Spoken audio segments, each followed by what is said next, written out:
Hey, hello, and welcome to the class of economics once again, students. Uh, as you all know that we have already started with the supply analysis, and we have seen the concept of supply in this chapter already. Concept of supply we have discussed so far in this chapter, and today we are going to discuss the determinants of supply as we have discussed the determinants of demand. Similarly, we also have the determinants of supply. Understand?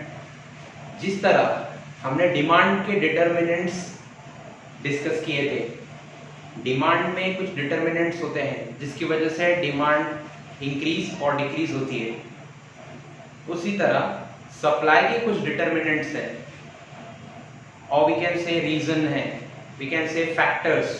So in the supply also we have some reason, we have some factors, we have some determinants by which or because of which our supply get influenced. Understand? So the main today we are going to discuss, or we are going to see the same determinants because of which our supply get influenced or get changed. Understand? So this was the basic which we have to keep in mind now, or this is what the basic we have to discuss now. Before I would start, let me remind you that ये determinants हमने demand में भी सीखे हुए हैं, जिसमें price था, income थी, टेस्ट, हैबिट, जिसकी वजह से डिमांड इंक्रीज, डिक्रीज और फॉल, राइज होती थी. आज हम सप्लाई के बारे में बात करेंगे. इससे पहले वाले लेक्चर में सप्लाई का कॉन्सेप्ट पढ़ा था. सप्लाई होने के लिए स्टॉक का होना जरूरी है. स्टॉक किससे रिलेटेड है? प्रोडक्शन से रिलेटेड है. सप्लाई करते क्यों हैं? कंज्यूमर को सेटिस्फाई करने के लिए. कंज्यूमर को सेटिस्फाई करना है, सप्लाई करना है. सप्लाई करना है, सप्लाई के लिए जरूरत क्या है? स्टॉक की. स्टॉक किससे आएगा? प्रोड्यूसर से. तो अल्टीमेटली प्रोड्यूसर्स और consumer, the first chain in this chain of distribution, the first point is producer and then last is a consumer. So this supply starts from producer and end up to the consumer. Understand? So both the point you have to consider, you have to keep in mind both the points. Now we have to satisfy the consumer. हमें consumer को satisfy करना है, इसलिए हमें supply करना है. तो we have to consider ourselves. हमें आपल्याला काय समजावं लागेल? हमको खुद को क्या समझना पड़ेगा? हमें खुद को प्रोड्यूसर समझना पड़ेगा. सो तुम, मैं फिलहाल प्रोड्यूसर बन जाते, आप भी और मैं भी क्या बन जाते? प्रोड्यूसर. अब हम दोनों प्रोड्यूसर बन जाते हैं, और हमारा सबसे पहला मोटिव क्या है? That we have to satisfy the consumer. Understand? We have to satisfy the consumer, and for that we have to produce the goods, and when we produce the goods, the stock will be created, and by the help of that stock supply starts. ठीक है? Now अब point आज का क्या है? हम लोग कौन है फिलहाल? We are a producer, right? Now we are producer. Being a producer, आज का हमारा मुद्दा क्या है? हमारा मुद्दा है determinants of supply. ऐसी कौन सी चीजें हैं जो सप्लाई पे इफेक्ट करने वाली है या अफेक्ट करने वाली है? इफेक्ट और अफेक्ट दोनों होने वाला है. सप्लाई कम और सप्लाई ज्यादा दोनों होने वाला है. सो हमें वही देखना है. जैसे डिमांड कम और ज्यादा हो रही थी, उसी तरह सप्लाई भी कम और ज्यादा होगी. सो इफेक्ट एंड अफेक्ट दोनों होने वाला है. Both is going to happen. Understand? Both impact can be seen today in this topic on supply. What are the both impacts? Affect and effect, increase and decrease. Supply get increases, supply get decreases. So those both favorable and unfavorable conditions we're going to see, and we are starting with the factors now. So first concept, first condition is that we have to consider ourselves as a producer, and we are going to create a supply with the help of stock. So we'll produce a commodity, and that commodity will create stock, and then by the help of that stock supply gets started. Understand? So आप producer हैं, और आप मैं एक ही producer हूं, हम दोनों producer होने के बाद कौन सी ऐसी चीजें हैं जिसकी वजह से हमारा सप्लाई बढ़ता है, हम बढ़ाते हैं, और जिसकी वजह से हमारा सप्लाई कम होता है, मतलब हम कम कर देते हैं। कुछ तो कंडीशंस है, फेवरेबल है, कुछ अनफेवरेबल है, वही कंडीशंस को डिटरमिनेंट्स कहते हैं। सो वो determinants will see it right now. Fine, can we start now? Is that enough to understand? मैंने क्या बताना है आपको, आज का क्या मुद्दा है? विल स्टार्ट, रिपीट करके देखेंगे, डेफिनेटली अंडरस्टैंड हो जाएगा आपको, you will definitely understand. Okay, now it is very much visible. क्या लिखा हुआ है ये आपको अच्छे से दिख रहा होगा, ठीक है? Now this is the second topic of your supply analysis, starting with the first determinant is your price. As I said, these determinants are also similar with your demand. So फर्क सिर्फ इतना है, अभी हम डिस्कस करने जा रहे हैं सप्लाई के बारे में, सप्लाई के डिटरमिनेंट्स के बारे में। So starting with the first is your price. Now you are a producer, I am a producer. Now question, quickly recall the question, ask the question with your mind, how this price determines, how this price increases or decreases supply. I mean price की वजह से supply increase और decrease कैसे होगा?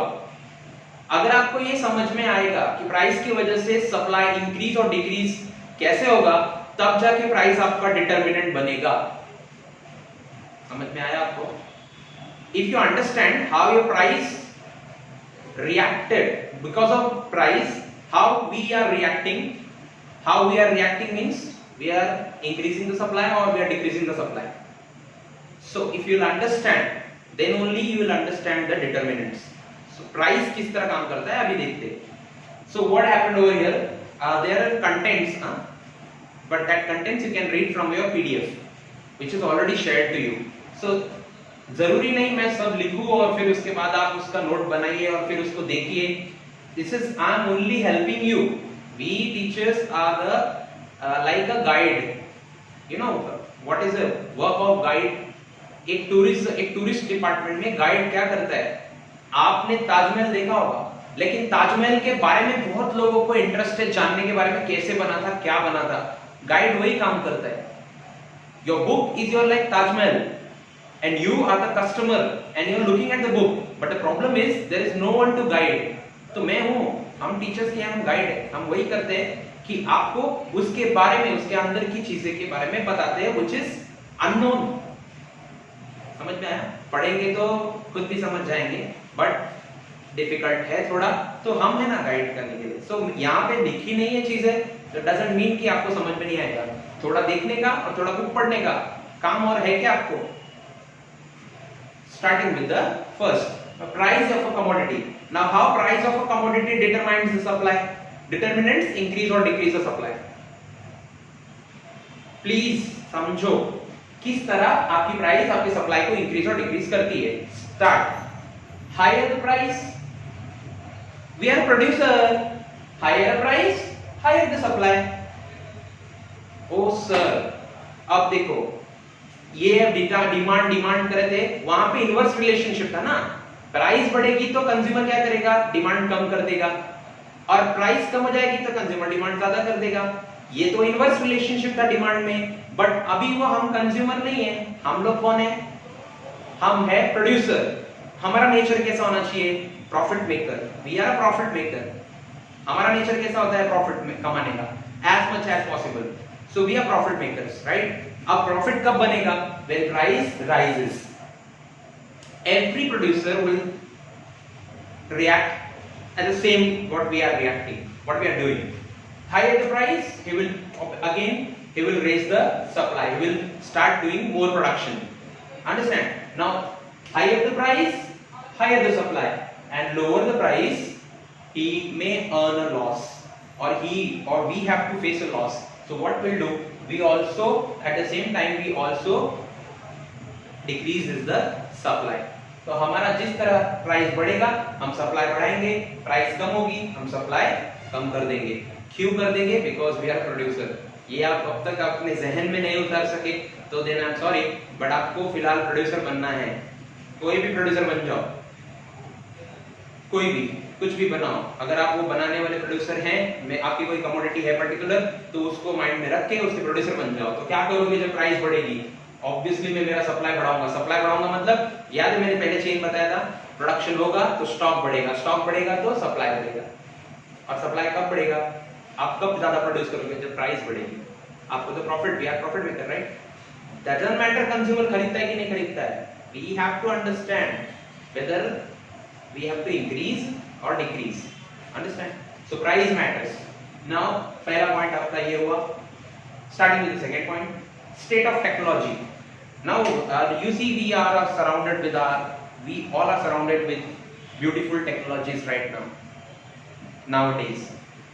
पहले के जमाने में धागा बनाने के लिए गांधी जी ने वो चरखे का उपयोग किया था। आज तो इतनी मशीनें हो गई हैं कि धागों से सीधा कपड़ा और कपड़ों से सीधा अब तो रेडीमेड कपड़े मिलने लगे हैं।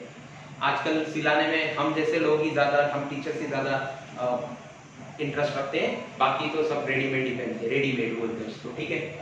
सो ready to use. But here technology किस तरह सप्लाई पे इफेक्ट करती है, देखिए ना। State of technology, technological improvement. If technological improvement is there with us, who are we? We are a producer. If you are using much technology, what will result? Result will be increase in the production supply. क्यों? हमारा technology use करने से हमारा supply production कैसे बढ़ जाएगा? क्योंकि हमारा कॉस्ट ऑफ प्रोडक्शन रिड्यूस हो जाएगा। अगर हम टेक्नोलॉजी का उपयोग करते हैं तो हमारा cost of production much will be reduced by, because of that हमारा प्रोडक्शन क्या हो जाएगा? इंक्रीज हो जाएगा। Getting this point? पहले टेक्नोलॉजी जहां हम मजदूरों का उपयोग करते थे, ज्यादा हेल्प उनकी लेते थे, अब टेक्नोलॉजी आ गई, पुरानी फिल्मों में देखा होगा, टेक्नोलॉजी आ गई, मशीनें आ गई, तो जहां 100 लेबर काम करते थे, एक का भी पगार अगर 1000 रुपया है, 100 लेबर के हिसाब से मुझे 1 लाख 10 लाख रुपया खर्चा करना पड़ता होगा, तो मैं क्या करूंगा? उतने की मशीन मंगा ली, अब वो 50 लेबर का काम खुद कर सकती है, तो मुझे उतने 50 लेबर को फ्री हो जाएगा, मेरा पैसा बच जाएगा। So technology improvement what will do? It will affect that increase in my production and result will be supply will increase. Understand? This is your second point, clear? Now third, cost of production. Now look at the cost of production. Now look at the cost of production. Now what is the cost of production?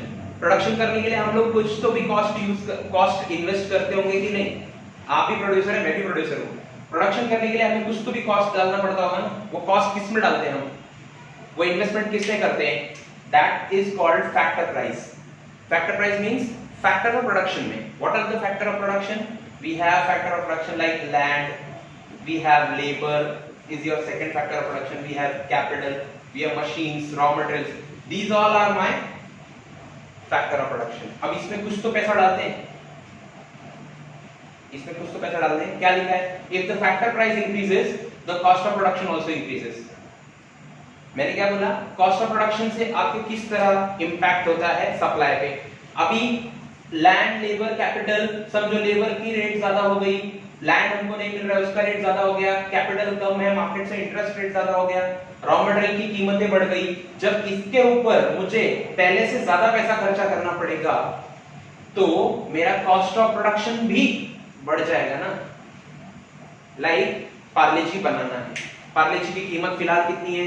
5 rupees. तो 5 rupees क्यों है? 5 rupees इसलिए है क्योंकि 4 rupees में पार्ले जी बन जाता है, तो प्रोड्यूसर उसमें अपना 1 रुपया प्रॉफिट ऐड करके सेलिंग प्राइस 5 रुपया कर देता है। अब दो चीजें हो गई, एक हो गया प्रॉफिट और 4 रुपए हो गए कॉस्ट ऑफ प्रोडक्शन। अब 4 रुपए कॉस्ट ऑफ प्रोडक्शन है इसलिए प्राइस 5 है। अगर ये कॉस्ट ऑफ प्रोडक्शन ही 5 हो गया तो प्राइस क्या हो जाएगी? +1 ऐड करो 6 हो जाएगी। सिमिलरली अगर आपका कॉस्ट ऑफ प्रोडक्शन 6 हो गया, प्राइस 1 ऐड करो 7 हो जाएगा। So this is the way your price gets increases. बात समझ में आया? And this is how your cost of production impacts on supply. सो सबसे बेहतर, सबसे जरूरी क्या है ये समझना कि आपका फैक्टर प्राइस क्या होता है, क्योंकि फैक्टर प्राइस की वजह से ही आपका कॉस्ट ऑफ प्रोडक्शन डिफाइन होता है। डिसाइड होता है, और एक बार जैसे कॉस्ट ऑफ प्रोडक्शन आपका डिसाइड हो गया, आपका सप्लाई कम होता है, ज्यादा होता है। अभी यहाँ पे अगर आपका फैक्टर ऑफ प्रोडक्शन, अगर आपका फैक्टर प्राइस इंक्रीज हुआ, the cost of production also increases, which result supply decreases. वही होगा ना, आपका पैसा ज्यादा लग रहा है, पैसा ज्यादा लग रहा है, आपका सप्लाई डिक्रीज हो जाएगा। समझ में आया क्या? उतना एक ने एक्सपेक्ट ही नहीं किया था, तो ज्यादा पैसा देगा अगर मुझे उतनी ही कमोडिटी बनानी पड़ रही है, तो मेरा सप्लाई डिक्रीज हो जाएगा। Next fourth point we have infrastructure facility. Now what points comes under infrastructure? Infrastructure में क्या आता है? इंफ्रास्ट्रक्चर में आता है ट्रांसपोर्ट, इंफ्रास्ट्रक्चर में आता है कम्युनिकेशन, इंफ्रास्ट्रक्चर में आता है पावर, ठीक है, ये सब आता है इंफ्रास्ट्रक्चर में। अभी इन फैसिलिटीज की वजह से how your supply gets impacted.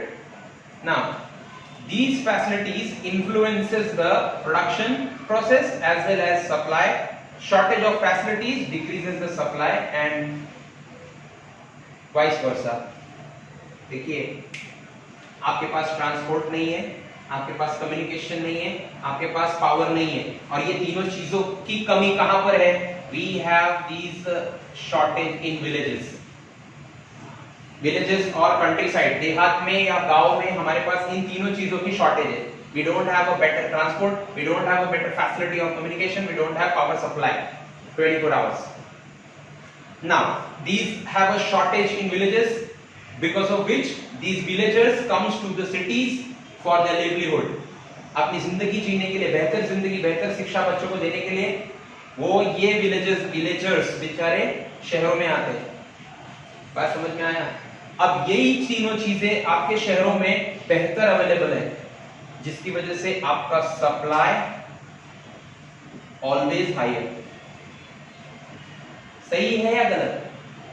ये तीनों चीजें आपके शहरों में अवेलेबल है, जिस वजह से आपका सप्लाई बढ़ता है, हमेशा बेहतरीन होता है, किसी भी चीज की कमी नहीं है। लॉकडाउन होते हुए भी आपके पास हर चीज अवेलेबल है, बिल्डिंग से उतरो, मास्क पहना है तो आप बादशाह हैं, राइट? आपने मास्क पहना है मतलब आपको कहीं भी आजादी है, लेकिन कल से ये लॉकडाउन शुरू हो जाएगा, तो फिर थोड़ा, और वीडियोस तो देखा ही होगा आपने, पुलिस किस तरह रिएक्ट करेगी अगर आपने लॉकडाउन के नियमों का पालन नहीं किया तो। समझ में आया ना?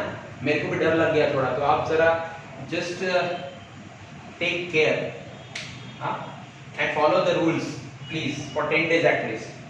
Forget about that, let's discuss about this. So shortage of this facilities will decrease your supply, and where these all are available in a very good sense, there would be supply would be always good. Excellent. Understand? That is called vice versa. Fifth point we have government policies. इसे समझने में बहुत ज्यादा दिमाग नहीं लगाना है।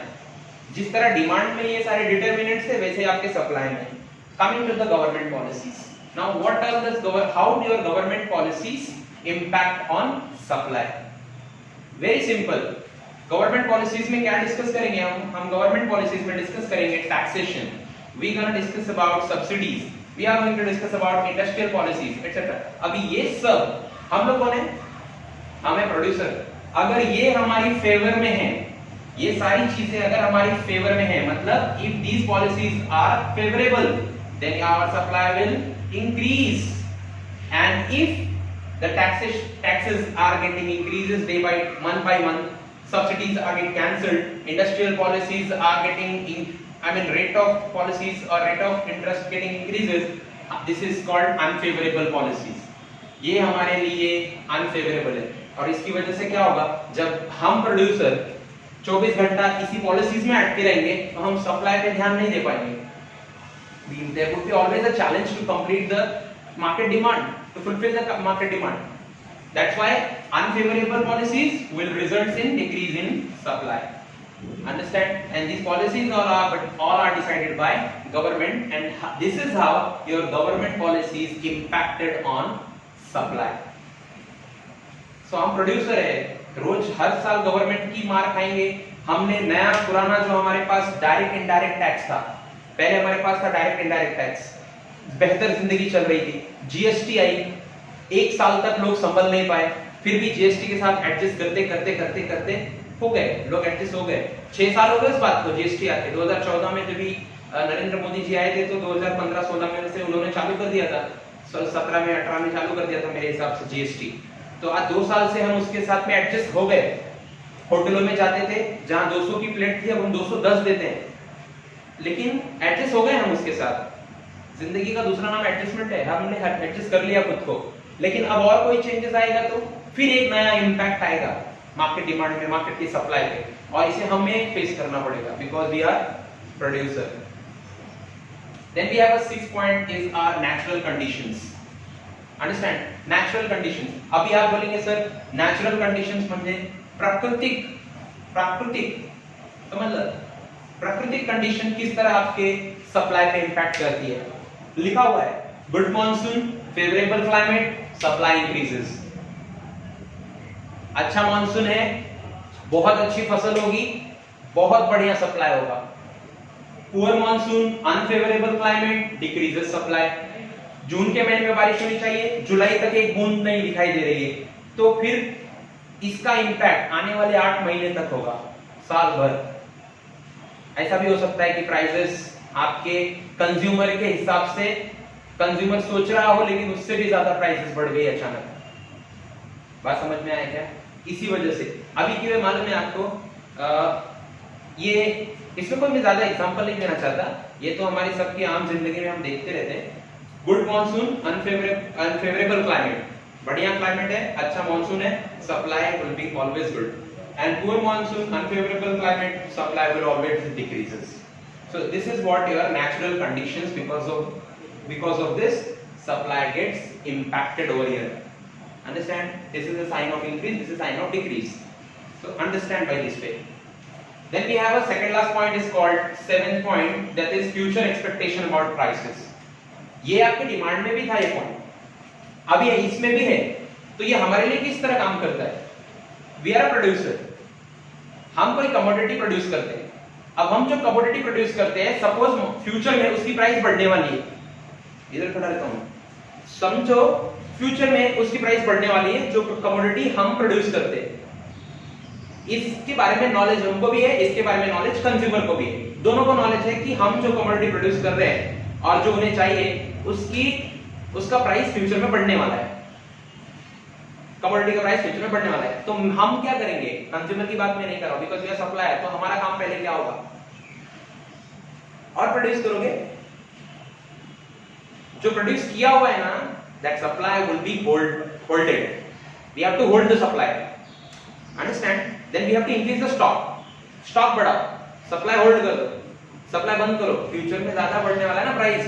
तो मैंने आपको अभी क्या बताया था 5 मिनट पहले, we are a profit maker. So if we being a profit maker, for my first work would be I will hold the supply, and that supply, once the supply will be holded, जैसे price बढ़ जाएगा मैं supply release करूंगा, जिसकी वजह से I'll be earning more and more profit. I'll be able to earn more and more profit. If prices are expected to increase in near future, what producer will do? He will hold the supply and vice versa. हाँ, अभी price बढ़ने वाली है तो मैं supply hold कर दूंगा, और प्राइस कम होने वाली है तो सप्लाई कम होने वाली है तो मैं उसी स्टॉक को जल्दी खत्म करूंगा, क्योंकि आगे जाके मुझे उसका लॉस होगा, मेरा इन्वेस्टेड अमाउंट भी नहीं निकलेगा। बात समझ में आया क्या? सो हम प्रोड्यूसर हैं, हमें इस चीज के बारे में ध्यान देना पड़ेगा, ठीक है? तो यहाँ आपको समझ में आया। और लास्ट पॉइंट है आपका other factors. Now here we have other factors also because of which our supply get impacted. Understand? We have other factors because of which our supply get impacted. तो इसमें ज्यादा डिस्कस नहीं करूंगा क्योंकि ऐसा कभी-कभी होता है। जैसे we have first point is nature of market. कभी-कभी suddenly market up, market down ऐसा हो। Then we have relative prices of other goods, like we have other goods, related goods, substitute goods, like we have Colgate as a toothpaste, and at the same time we have Pepsodent, we have Dantkanti, we have so many toothpaste in the market. किसी एक ने अपना price बढ़ाया, so competition में आने पे हमको भी उसका प्राइस बढ़ाना पड़ेगा। बात समझ में आया? अच्छा, एक ने प्राइस बढ़ाया तो हम अपना प्राइस क्यों बढ़ाएगा? क्योंकि वो ज्यादा अर्न करेगा। If you are a Colgate user और उसके अलावा आप कोई भी टूथपेस्ट यूज नहीं करते हो, अगर वो 48 के बजाय 50 में हो गया तो भी आपको फर्क क्या पड़ने वाला है, लेकिन उस 2 रुपए से प्रोड्यूसर को बहुत फर्क पड़ने वाला है, वो बहुत पैसा कमाएगा। तो उसी टाइम पे अब पेप्सोडेंट वाला भी क्या करेगा, वो भी अपना 2 रुपया बढ़ाएगा। समझ में आया क्या? क्योंकि वो क्यों पीछे रहे, फिर वो भी तो प्रोड्यूसर है ना, समझा? इसी को बोलते हैं relative prices of other goods, क्योंकि वो जो कमोडिटी दोनों एक दूसरे से रिलेटेड है। वो पेप्सोडेंट है, ये कोलगेट है, दोनों भी क्या है, टूथपेस्ट है, ठीक है। और इधर एक है एक्सपोर्ट एंड इंपोर्ट्स। बहुत ज्यादा एक्सपोर्ट करोगे तो यहाँ पर प्राइसेस बढ़ जाएगी। प्रोड्यूसर हो ना, मैं भी तो प्रोड्यूसर हूँ। बहुत ज्यादा एक्सपोर्ट करूंगा तो प्राइसेस बढ़ जाएंगी मेरे पास, और बहुत ज्यादा इंपोर्ट करूंगा तो प्राइसेस गिराना पड़ेगा। भाई समझ में आया क्या? सो this is how our supply gets impacted because of other factors. So here we have discussed the 8 determinants. Here we have discussed the 8 determinants because of which our supply get impacted. समझ में आया आपको इतना? ये 8 point है, ये हमारा second topic है। आपको इसमें कुछ भी डाउट रहेगा आप मुझे ईमेल में सेंड कर सकते हैं। मैंने कोई होमवर्क नहीं दिया हुआ है, आपको सिर्फ इसका नोट बनाना है। क्वेश्चन क्या होगा? Explain the determinants of supply, इतना ही क्वेश्चन है। Explain the determinants of supply, और ये 8 पॉइंट है। इसके कंटेंट्स जो है आपने लिखना है विथ एग्जांपल, और वो कहां से लिखना है वो आपको मालूम है, वो आपके पीडीएफ जो शेयर किया हुआ उसमें से लिखना है, ठीक है। तो समझ में आया आपको सभी को? ठीक है, okay. So today is 1st of July, कल से लॉकडाउन लगने वाला है, और हो सकता है आगे थोड़े कॉन्सिक्वेंसेस हो, और अगर ऐसा कुछ हुआ तो आपके लिए एक काम है मेरे पास। आपके लिए एक काम ये है कि आप सेकंड और थर्ड चैप्टर ये दोनों भी रिपीट करेंगे, और डिमांड और सप्लाई का आप क्या करेंगे मालूम है? डिमांड और सप्लाई का एक इंडिविजुअल डिमांड और मार्केट डिमांड जो सर ने सिखाया है ना, इंडिविजुअल डिमांड मार्केट डिमांड का डिस्टिंग्विश बनाओ आप, ठीक है। इंडिविजुअल डिमांड और मार्केट डिमांड का आप एक डिस्टिंग्विश बनाओ, और डिमांड सप्लाई का बनाओ। जितना समझना चाहिए था आपको सप्लाई समझ चुका है, जितना डिमांड सर ने समझाया रहेगा उसको समझ गया रहेगा। डिमांड और सप्लाई का बनाओ, ये दोनों डिस्टिंग्विश बनाओ आप, और रिपीट करके वीडियो देखते रहो। क्या करोगे? It is a matter of only 10 days, later on will see what happened, ठीक है। Thank you.